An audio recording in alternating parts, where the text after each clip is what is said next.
বাঘাইছড়িতে ঝুঁকিপূর্ণ ভবনে মারিশা সরকারি প্রাথমিক বিদ্যালয়ের পাঠদান। বিস্তারিত দেখুন মোহাম্মদ আসিফ ইসলাম সাইফের প্রতিবেদনে। রাঙামাটির বাঘাইছড়ি উপজেলার পৌরসভার ১ নং ওয়ার্ডে অবস্থিত মারিশা সরকারি প্রাথমিক বিদ্যালয়ে চরম ঝুঁকির মধ্য দিয়ে চলছে শিক্ষা কার্যক্রম। বিদ্যালয়ের ৬ কক্ষ বিশিষ্ট মূল ভবনটি ঝুঁকিপূর্ণ ঘোষণা করে উপজেলা প্রশাসন সিলগালা করে দেওয়ার পরও বিকল্প ব্যবস্থা না থাকায় বারান্দা ও পাশের ঝুঁকিপূর্ণ ভবনে পাঠদান চালিয়ে যাচ্ছেন শিক্ষকরা। এতে শিক্ষার্থী ও অভিভাবকদের মধ্যে চরম উদ্বেগ ও আতঙ্ক বিরাজ করছে। সরেজমিনে দেখা যায় বিদ্যালয়ের মূল ভবনটি ব্যবহার অনুপযোগী হয়ে পড়ায় কয়েকটি শ্রেণীর পাঠদান চলছে খোলা বারান্দায়। এছাড়া বিদ্যালয়ের আরেকটি ভবনও ঝুঁকিপূর্ণ অবস্থায় রয়েছে। শ্রেণীকক্ষ সংকটের কারণে একটি কক্ষে পর্দা টানিয়ে একই সময়ে দুটি শ্রেণীর পাঠদান পরিচালনা করতে হচ্ছে শিক্ষকদের। বিদ্যালয়ের সহকারী শিক্ষিকা আয়শা আক্তার বলেন, তো এখানে যেহেতু আমাদের বিদ্যালয়ের রুমের একটু সংকট, তো আমাদের মানে সমস্যা হলো, একটু সমস্যা হয়, কিন্তু যতই সমস্যা হোক আমাদের তো শ্রেণী কার্যক্রম তো চালিয়ে যেতে হয়। তো এখানে একটু বাচ্চাদের একই ক্লাসে যেহেতু দুইটা একটা কক্ষের মধ্যে দুইটা ক্লাস হচ্ছে, তো এখানে বাচ্চারা যখন একটু কথা বলে বা জোরে পড়ে, তো এখানে একটু সাউন্ডের প্রবলেম হয়। এছাড়া আমাদের বাচ্চাদেরকে তো আমরা যখন ক্লাস দিয়ে যার যার মতো ক্লাস নিচ্ছি, তেমন একটা সমস্যা হয় না, আমরা বাচ্চাদেরকে ওভাবে মেনটেন করতেছি আর কি। কিন্তু শ্রেণী কার্যক্রম মোটামুটি ভালোভাবেই হচ্ছে এবং বাচ্চাদেরকে আমরা ঠিকমতো পড়াইতে পারতেছি। তবে শুধু রুমটা যদি একটু আলাদা হতো আরেকটু ভালো হতো। বিদ্যালয়ের প্রধান শিক্ষক মোহাম্মদ আব্দুল শুকুর বলেন, আমাদের বিদ্যালয়ের আসলে মূল ভবন হচ্ছে দুইটার মধ্যে দোতলা ভবনটা, এটাতে একটু সমস্যা দেখা যাচ্ছে।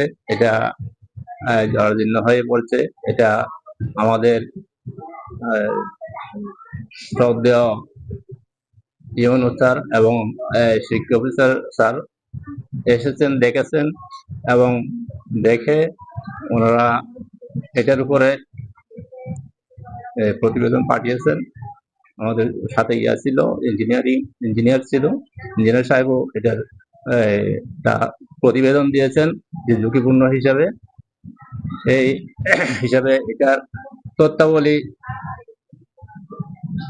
উপর লেভেলে পাঠানো হয়েছে। তো আমি যতদূর জানতে পারছি, এটা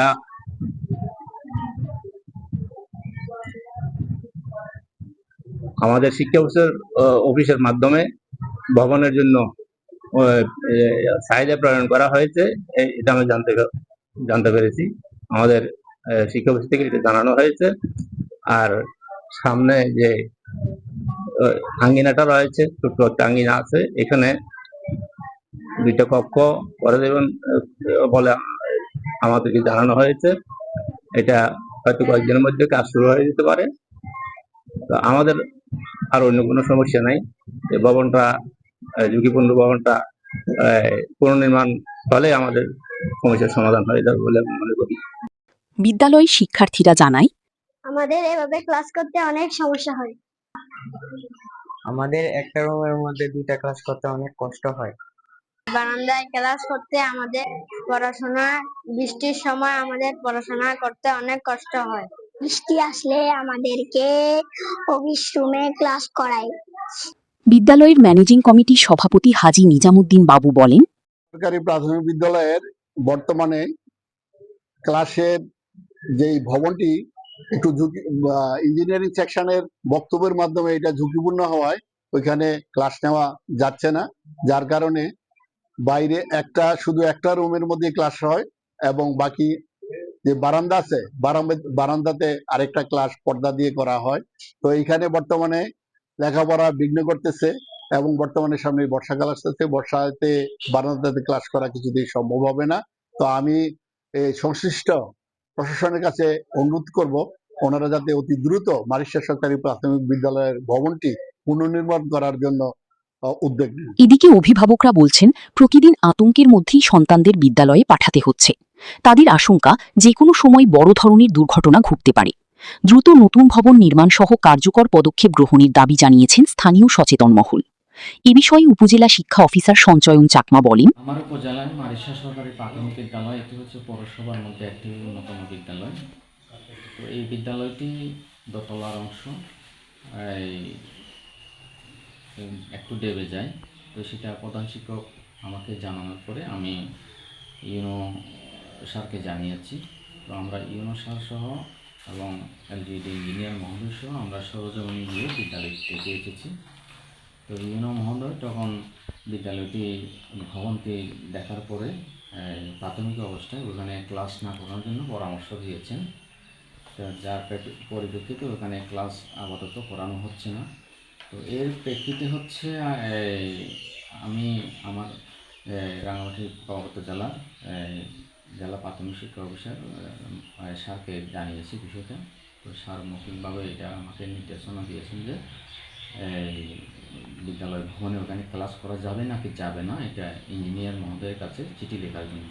তো স্যারের নির্দেশনা মোতাবেক আমি চিঠি লিখেছি ইঞ্জিনিয়ার মহোদয়ের কাছে। ইঞ্জিনিয়ার মহোদয় সরজমিনে তদন্ত করে ইঞ্জিনিয়ার মহোদয় আমাকে লিখে জানিয়েছেন যে ওইখানে ক্লাস করানো যাবে না।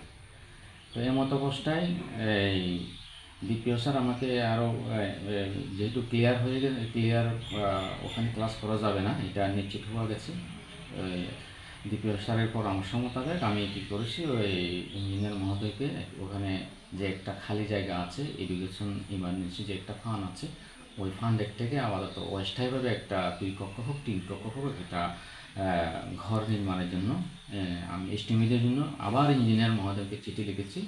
তো ইঞ্জিনিয়ার মহোদয় এস্টিমেট করে দিয়েছেন। তো এই সমস্ত কাগজপাতি আমি পরবর্তী প্রয়োজনীয় ব্যবস্থা গ্রহণের জন্য আমি আমার ঊর্ধ্বতন কর্তৃপক্ষ জেলায় পাঠিয়ে দিয়েছি।